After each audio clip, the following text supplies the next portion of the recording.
If you got your revocable trust done, that's a good job. You probably started transferring your assets to that trust. Your house, your accounts, insurances, and the like. Good job. However, many of you may have taken advantage of the really low mortgage rates over the last few years before they started hiking up this year. If you took advantage of those mortgage rates and refinanced your house, good for you. You got a really low interest rate. However, there's a little secret you may not know.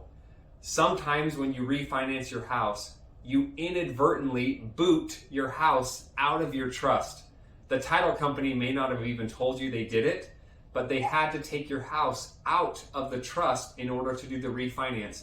And more often than not, they don't put the house back in the trust for you.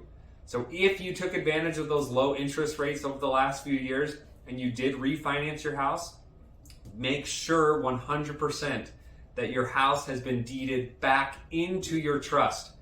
One of the most frequent causes that we end up going to probate for clients that have a trust is at one point in their life, they refinanced their house got booted out of their trust without them even knowing it, and boom, their house has to go through probate.